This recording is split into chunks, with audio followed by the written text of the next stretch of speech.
Hi, everyone. Thanks for joining me. I'm so glad you guys could take time out of your busy day, crazy week. So my name is Jessica. I am the owner of Virtually Productive and Newpreneur Coaching. So Virtually Productive is a virtual assistant business support business. So we help entrepreneurs grow their business by doing things they either don't know how to do, don't like to do, don't want to do. So we do anything from bookkeeping to admin to scheduling to marketing to COO services. And then I have a business coaching program for new entrepreneurs. And as we'll learn today, so I can help anyone with their business, but my niche is the new entrepreneurs or entrepreneurs in the first 3 years. But it can help anyone. Someone else is trying to join us. Let me just add them. Perfect.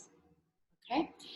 So just to tell you a little bit about myself, I'm from the DC area. I'm actually stuck in Nicaragua at the moment. There are no flights home. So I've been waiting out COVID for quite some time down here. So hopefully next month I'll be able to make it back to the DC area. Fingers crossed. Okay, so I'm gonna jump right in and get started. If you guys have any questions, you could drop it in the chat or wave your hand and I will see it and I'll answer it. And at the end, I'll also leave some time for questions and answer. Okay, so let's jump right in. So we all should know who our ideal client is. Some people like to call it your client avatar. It could be your marketing profile. Go to the next one. Okay, so basically your avatar isn't a group of people that you're selling to. It is a specific person. So you don't want to say, oh, someone between the age of 30 and 35, male or female. It is, let's pretend it's like a dating profile. It is a specific person, specific age, specific career, family life, and I'll show you why. So for example, let's say you have $500 to spend in Google ads or Facebook ads. Do you want to spend those $500 just towards the general population, or do you want to spend and target people that actually need and want your service? Or another example would be, let's say you were able to invite 100 people, anyone you want, to listen to you speak. Do you want just general population, or do you want people that actually are looking for what you're selling? And it also helps you on how you speak to your client. You wouldn't have the same pitch for a stay-at-home mom as you would for a CEO of a Fortune 500 company. So you always need to tailor your pitches according to your client avatar as well. So some things you need to consider when creating your client avatar: gender, age, family status, if they have pets, likes, their dislikes, personality, education, income, career, location, their values, their upbringing, hobbies, their challenges, and their pain points. So some people, obviously it depends your industry and what you're selling. If you're selling pet products, you obviously want to go after clients or create an avatar if someone has pets. Or if you're a therapist, you know, certain upbringings and habits that people have. So it depends, you know, what your industry is, but you want to know everything about this person because you want to know when they wake up, when's the best time to email them, when they're in the best mood, how much income they have to spend on things such as a business coach or a therapist, you know, their values, what they believe in, what makes them happy, what upsets them, their energy. You want to make sure you're a match with their energy. Some people want someone who's more laid back, someone wants someone that's very high energy. So you need to go after your perfect target. Does anyone have any questions so far? Keep going. Okay. So some of the challenges and frustrations clients have, you want to figure out what they are so you can reword them, because this is how you're going to sell to them. So for example, someone that wants to lose 10 pounds before their wedding. I will show you 1 second. So you're not going to want to be in a room of people or selling to a group of people that are there because they're looking for a therapist. You want to be in a group of people that want to lose 10 pounds. So you want to know what frustrations, and so when you write an ad, you're going to write it basically the reverse of what their problems are, because you're trying to solve their problems. I have to add someone to the group. 1 second. Okay. that.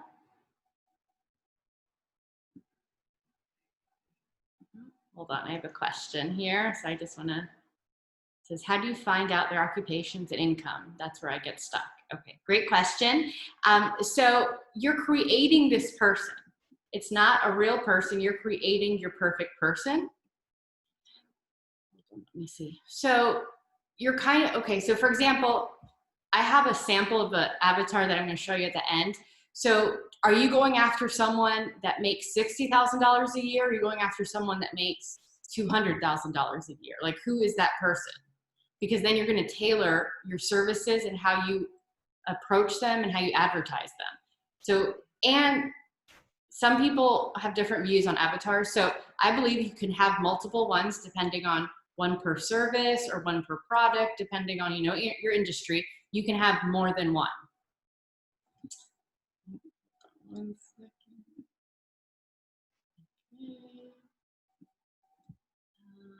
And Shimri, once we get to the end, I'll show you an example of the avatar I have, and hopefully that can help you a little bit as to what I mean.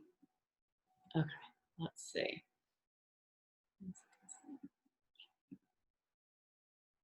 So your dream buyer's frustration challenges are integral to your products and services. Whatever you're selling has to solve a problem large enough that the dream buyer will happily part with their hard-earned money to solve it. And I'll also send you guys a copy of the slideshow. So if you know your buyer's dreams, hopes, frustrations, challenges, you can reverse engineer what your product and service is so it applies to them. So sometimes it's hard to figure out, well, how does that apply? How does what I offer apply to their dreams, their hopes? Well, you have to reverse engineer what you do. So let's say I'm a business coach. Okay, well, yeah, I can help them grow their business, but how?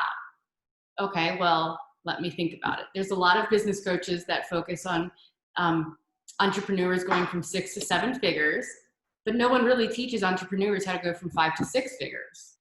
Okay, so then maybe that's how I'm gonna write my first ad. Are you stuck in your first 5 figures and looking to get to 6 figures? This is how I can help you. So you kind of have to reverse engineer and break down every single thing you do in your business and your service to help those entrepreneurs or whatever clients you have.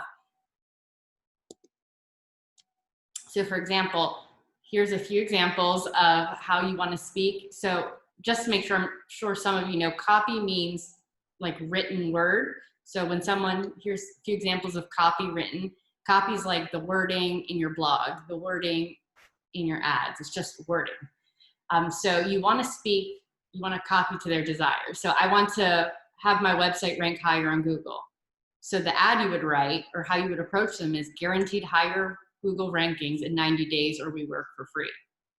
So you're not saying, oh, we can get you to rank higher. Okay. You need to really grab their attention. So someone that wants to lose, like the previous example, 10 pounds before their wedding day.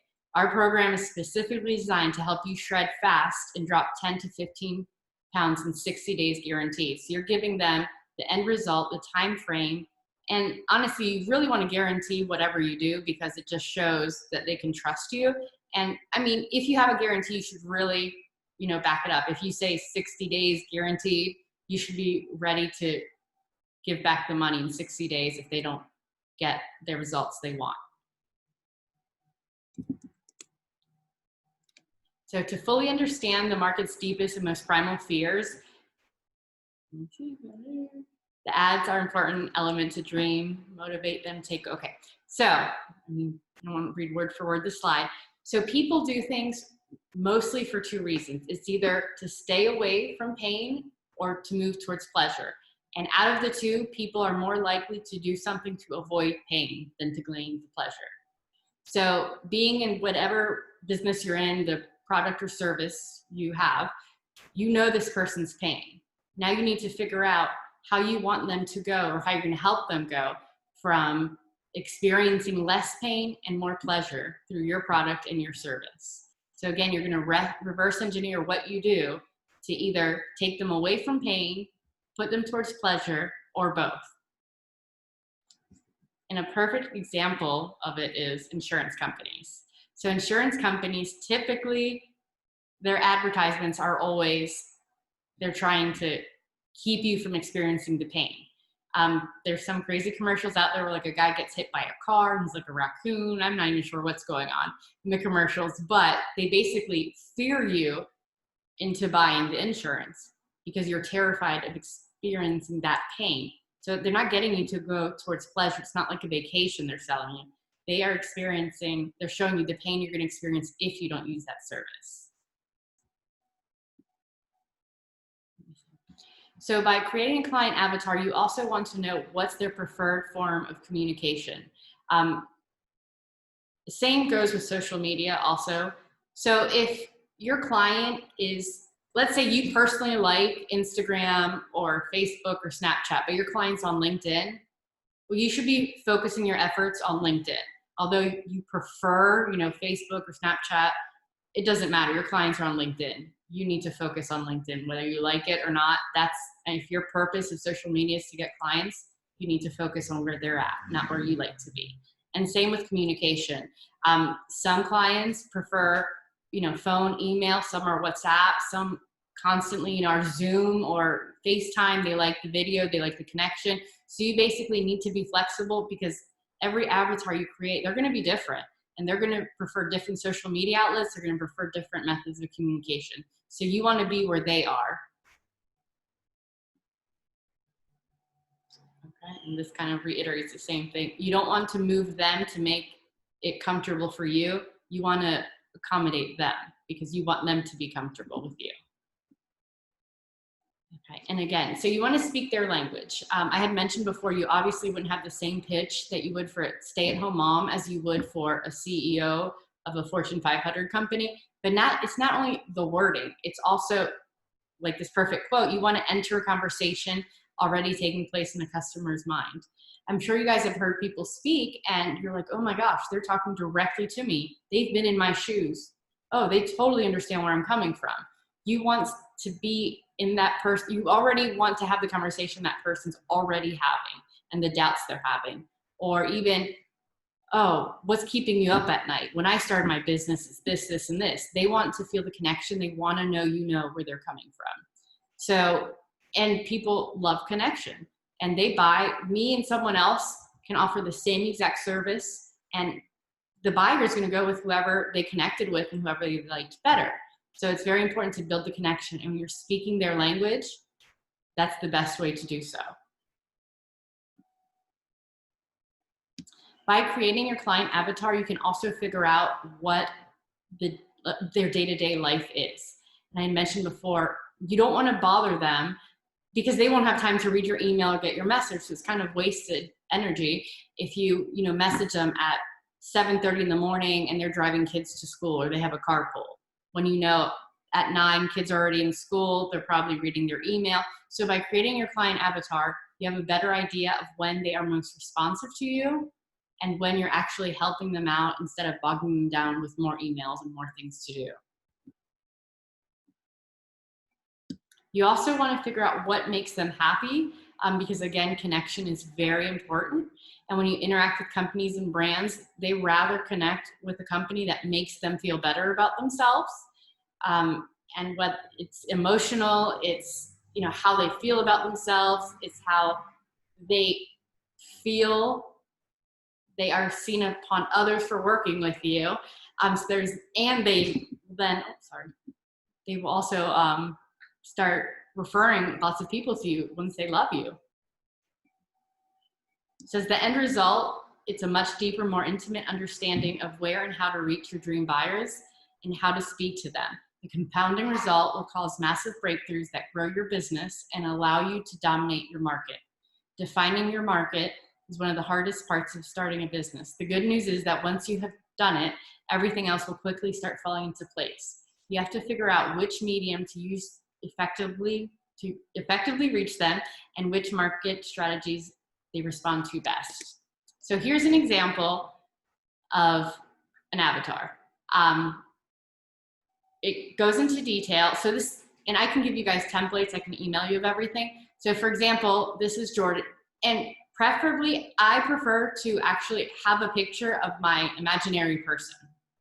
because it actually, like, you can connect with them. You know, okay, so here I have Jordan is a 33-year-old divorced female, mother of two, ages 10 and 12, lives in DC, makes $80,000 a year. She has a full-time position and is also an online entrepreneur. Between driving the children to and from school, working, and driving to soccer practice and soccer games, she does not have much more time to invest in herself or her business. So some of the things that I broke down about Jordan is, so online, she prefers to be on Facebook, Instagram, LinkedIn, and Pinterest. So if I'm targeting Jordan, I don't need to try Snapchat or Musical.ly, or I don't know, whatever the other ones are. Her goals are to quit her full-time job and solely focus on her own business. She would like to make $60,000 a year through her own business, not her business and her full-time job. Books that inspire, and books and people that inspire her are Think and Grow Rich, Daring Greatly, The E-Myth, Tony Robbins, Gary Vaynerchuk. Some of the objections that Jordan may have is she doesn't have extra money to spend and she doesn't have extra time to invest in herself. Some of the challenges that she faces is finding the time to get everything done. She doesn't have enough hours in the day. She also, she has a challenge with imposter syndrome. So a lot of entrepreneurs have it. They wonder, should I be doing this? Do I even know what I'm doing? That in itself is a huge, real syndrome. Another challenge she has is she overthinks and second guesses everything in her business. So she actually never makes a move because she gets stuck thinking and overthinking and doesn't end up making a move. Some of her pain points are that she thought her business would be in a different place by now. Online, she sees all her friends and other entrepreneurs completely successful in like the first year. So she thought she would be there. She doesn't see all the years that they weren't making all that money and being successful. So it takes a toll on her. She's also scared that by the time she can scale her business, the market will be oversaturated. So all understandable. So for example, why do I have books and people that inspire her? So if I go online and I follow Tony Robbins, I can start interacting with people like Jordan, people, my ideal client, because I know my ideal client typically likes Tony Robbins. So anytime he posts a video or he is, doing an online seminar or workshop, I should be on there and I should be interacting with the other people watching and making comments because I know my ideal client is there. And same with, Gary Vaynerchuk, when he's posting his crazy videos on Instagram or Facebook saying crazy things, I know that my ideal client is there and interacting and giving a thumbs up. So I know that's where my ideal client is hanging out. There also, and I don't know how much you guys are familiar with Facebook ads. So when you place an ad, you can actually target people by very specific things, such as their age group, the city they live in, the state they live in, things they follow, if they are willing to buy things online or likely to buy things online. So if you have all this in mind, when you are placing your Facebook ads and your Google ads, you know who's going to buy from you. You don't want to spend it on, like, for example, for me to put a Facebook ad in my parameters to like a 75-year-old, okay, they're not going to start a business. And they may, but they probably have already done it. They don't need a business coach. They definitely aren't comfortable doing things online. So it'd be a waste of money. So you definitely want to work on the parameters, because Facebook ads and Google ads, it can be very expensive and you don't want to spend your money on a click. Sometimes a click is $5 on someone who's not really going to buy. They're just clicking, oh, this looked interesting, but they don't want a business coach, or they don't want a therapist, or they don't want a trainer. They're just clicking out of curiosity, and clicks can be very, very expensive. And as far as where she hangs out, like before, so let me see, Pinterest is interesting. It can be a little odd. Personally, I don't use Pinterest for my personal things. For business, I started to. And only because Pinterest, it's like its own search engine. So when you Google something, things on Pinterest will show up on Google now. So it's more like I'll put like an image off, Instagram or Facebook of like a blog post and then a link to my blog post or to my website, just because it's its own search engine. Not because I'm actually, Pinterest is its own, but it helps with your SEO. So, but if people like Jordan are there, you want to have images that are driven towards the entrepreneur. And then there's a whole equation as to how to do a Pinterest post. That's a whole nother session.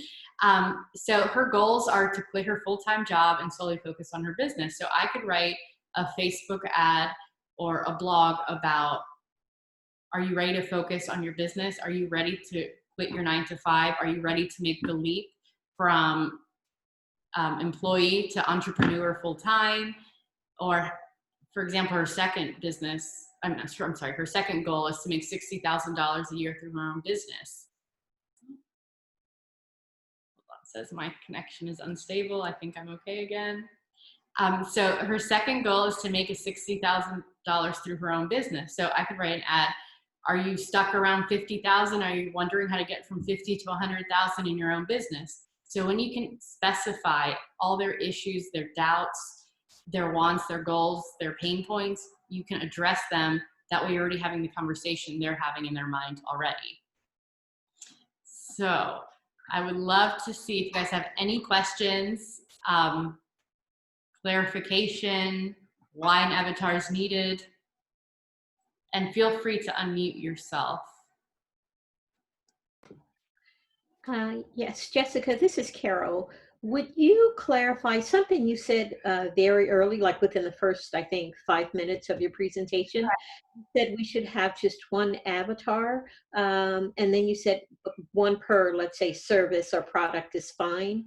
But what about, like, is it one avatar per industry? What if there's one product in one industry? Is there just one avatar? So can you give me an example of, like, it doesn't have to be yours exactly, but. Yeah. So if you are a baker, I suppose, Okay. and you only sell cookies, Okay. does that mean you should, so that's one thing that you do in one product. Does that mean there should just be one avatar? Not necessarily. So because there could be, for example, cookies, we'll go with cookies. We could have an avatar that's a mom buying for, birthday parties or for children, and we can have a corporate or HR or Right. for an office who buys it for, their functions or to holidays, fair. Yeah, that makes sense. Thanks, Jessica. You're welcome. Does anyone else have any questions? So I will email everyone if you'd like a copy of the slideshow and also like a blank worksheet as to how and what questions to ask yourself about creating your avatar. And if you guys have any questions individually, feel free to email me. I would love to answer any questions you guys have. And if you guys don't have any other questions, I will email you guys all great stuff. And I'll follow up with you guys in a couple of days. Thanks, Jessica. Thank you. Thank everyone for joining. Bye.